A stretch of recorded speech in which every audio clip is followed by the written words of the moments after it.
मित्रांनो, तोंडबंद चॅनलवर तुमचं पुन्हा एकदा स्वागत। आजचा विषय अत्यंत गंभीर आणि क्रोधित करणारा आहे। आपल्या समाजात वारंवार होणाऱ्या बलात्कारांच्या घटनांनी मनाला सुन्न केले आहे। पहिले बदलापूर, नंतर कोल्हापूर आणि आता जळगाव मधील बलात्काराच्या घटनेने मनात प्रश्नांचा काहूर माजला आहे। किती दिवस या निरापराध कळ्या पुण्य आधीच चिरडल्या जाणार? आणखी किती दिवस आपल्या मुलींना असं घाबरून जगावं लागणार? कधी थांबणार हे बलात्काराचे सत्र? सरकार नेमकं काय करतंय? महिलांच्या सुरक्षेसाठी कोण उठणार? शेवटी आपल्यालाच लढायचंय का? किती गुन्हेगारांना अजून मोकाट सोडणार? स्त्रियांना न्याय कधी मिळणार? तुम्ही तुमच्या बहिणी, आई, मुलींना सुरक्षित असल्याचं कधी सांगणार? आता किती वेळा निर्भयासारखी प्रकरणं पाहायची आहेत? सरकार फक्त आश्वासन देत राहणार की खरोखर काही कारवाई होणार? महिलांना रस्त्यावर फिरताना स्वतःच्या जीवाची भीती वाटायला का हवी? शहर प्रगत होतात, पण महिलांची सुरक्षा तिथे कधी वाढणार?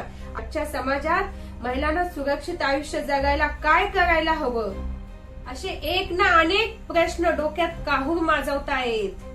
आजच्या या व्हिडिओमध्ये आपण या गंभीर आणि चिंताजनक विषयावर चर्चा करणार आहोत। मित्रांनो, जळगावच्या चोपडा तालुक्यात एक मन सुन्न करणारी घटना उघडकीस आली आहे, जिथे एका 12 वर्षीय अल्पवयीन मुलीवर बलात्कार करून तिची निर्घृण हत्या करण्यात आली।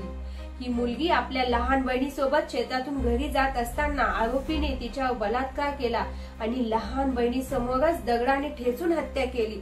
या घटनेनंतर लहान बहिणीने गावात जाऊन ग्रामस्थांना याची माहिती दिली। ग्रामस्थांनी पोलिसांना बोलावले आणि मुलीचा मृतदेह शवविच्छेदनासाठी पाठवण्यात आला। पोलिसांनी आरोपीला अटक केली असून त्याला कठोर शिक्षा देण्याची मागणी होत आहे। या वारंवार घडणाऱ्या घटना पाहता आपल्या समाजात असे अन्याय थांबवण्यासाठी प्रभावी उपाययोजना लवकरात लवकर करायला हव्यात। वाढत्या बलात्काराच्या घटनांवर नियंत्रण ठेवण्यासाठी अनेक उपाययोजना करता येऊ शकतात, ते आपण पुढे पाहूया। कठोर कायदे आणि अंमलबजावणी। बलात्काराच्या घटनांसाठी कठोर कायदे आहेत, पण त्यांची अंमलबजावणी तितक्याच कठोरतेने झाली पाहिजे। गुन्ह्याचा जलद गतीने तपास करणे आणि दोषींना कठोर शिक्षा देणे। फास्ट ट्रॅक कोर्ट स्थापित करणे, जेणेकरून प्रकरणाची सुनावणी त्वरित होईल। महिला सुरक्षा उपाय। सार्वजनिक ठिकाणी सीसीटीव्ही कॅमेरे आणि प्रकाश व्यवस्था सुधारणे। महिला सुरक्षा केंद्रे, हेल्पलाईन सेवा आणि तातडीच्या मदतीसाठी ऍप सुरू करणे। सार्वजनिक वाहतूक सुरक्षा उपायांची वाढ करणे, विशेषतः रात्रीच्या वेळेस। लैंगिक शिक्षण। शाळांमध्ये आणि समाजात लैंगिक शिक्षणाचा प्रसार वाढवणे। वाईट आणि चांगला स्पर्श ओळखण्याचे शिक्षण देणे। मुली आणि मुलांना त्यांच्या हक्काची माहिती देणे। समाजातील जाणीव आणि सहभाग। समाजातील लोकांमध्ये सुरक्षा आणि सुसंस्कार याबद्दल जागरूकता वाढवणे। शेजारी, मित्र परिवार आणि स्थानिक समुदायामध्ये सुरक्षा सल्ले आणि मदतीसाठी नेटवर्क तयार करणे। शाळा, कॉलेज आणि सामाजिक संस्थांमध्ये सुरक्षा संबंधित कार्यशाळा आयोजित करणे।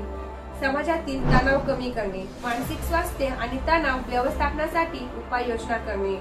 अत्याचाराची शिकार झालेल्या व्यक्तींना आणि त्यांच्या कुटुंबियांना मानसिक आणि सामाजिक मदत उपलब्ध करणे।